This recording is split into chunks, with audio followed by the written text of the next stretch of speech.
Now that the 2021 season has come to a close, it's safe to say this was the most thrilling season of all. It was fully packed with action on the track, close racing, even too close racing, bad luck, intriguing word battles off track, brilliant team efforts, and at the heart of the battle, two incredibly talented drivers in their prime, not giving each other an inch. But between the two, there was always a sort of mutual respect, and that is the greatest thing of all. Still, I think this season has changed Formula One forever, and this is why. The rules have not been tested this thoroughly in recent memory, and one should feel for race director Michael Masi, who in his second full year was tested even more.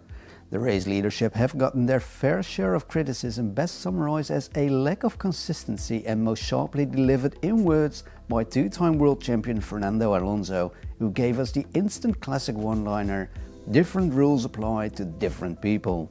Now, I'm not going to repeat all the examples again, but it's safe to say the FIA has got some homework for this winter.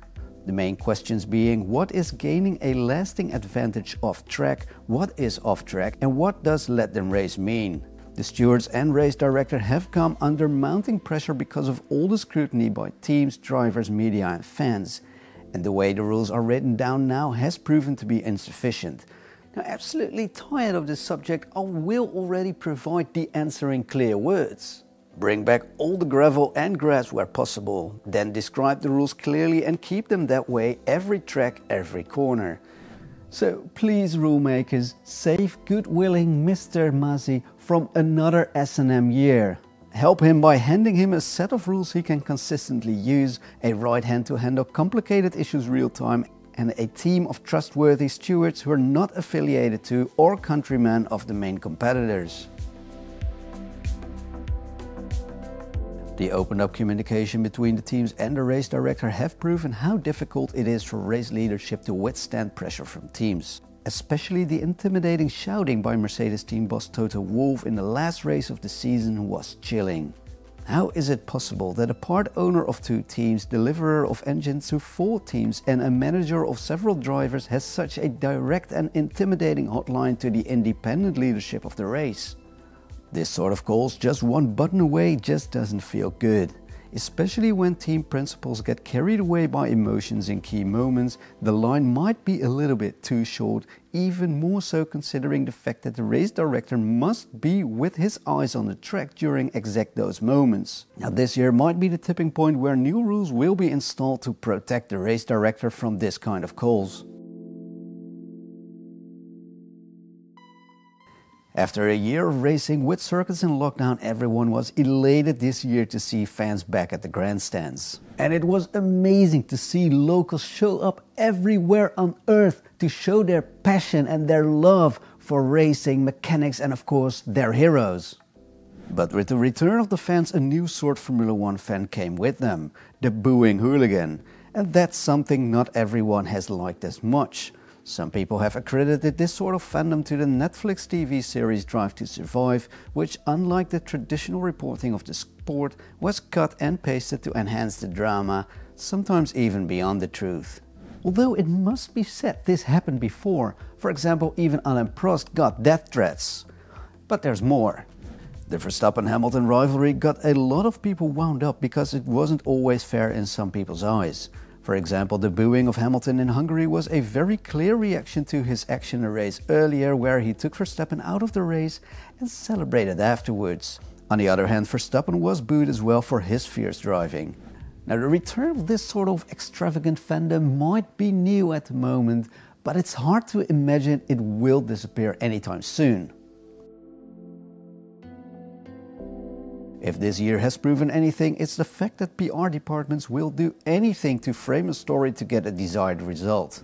And if they can't, the plot will be twisted and a perfect PR line will come out anyway. Take for example this tweet after Hamilton's disqualification at the Brazilian Grand Prix qualification. First of all, their car was illegal and they knew it, so an appeal was useless. Secondly, if the statement that they only want to win on track was true, why did we get all the legal drama after the Abu Dhabi Grand Prix? PR is getting more important to twist the public opinion, and it will grow even more powerful as the teams can frame their own view directly to the fans. And it is a self-amplifying problem. If one starts, the other has to follow. If you don't join, you will most probably lose. The dramatic ending of the last race of the season was so incredible it could never have been a movie script. Yet the entire industry has evolved into a movie, adding more entertainment for the viewers, but not necessarily for the people involved in the sport. More races, closer racing, more countries, more sprint races, and as a final accord, a final lap in Abu Dhabi that exceeded all imagination. Did the race director decide to get the safety car in to see one lap of full action? Quite clearly. Did he bend the rules a bit to let the two title rivals come within tenths of a second of each other? Quite clearly. And was this all done for the fans? Well, in his defense he stated, "We all wanted to end the race in green. Every team agreed to that." And with the American owners of the sport finally getting value for their money, it's quite clear this is where the sport is headed. The young fierce challenger Max Verstappen brought back a sort of driving we've not seen in recent years. Some people say it's too aggressive, and he did get punished for it at times this year, but the fact is that he barely got more penalty points on his super license than his competitor Lewis Hamilton. Now, I don't think his driving was too aggressive, but it definitely was fierce. And that's exactly how racing should be.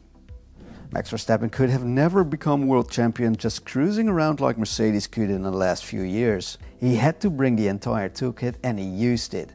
Max Verstappen's driving is reminiscent of the greatest of all time, and he brought that real action racing back to the track. And with the rules changing to allow more close racing next year, you can bet he has set an example that will be followed. Formula One racing should be tough, fierce, and at the edge of the machines, bending the rules a little bit along the way. So what do you think? Was this the greatest year of all time? Please do leave your comments, and of course, subscribe!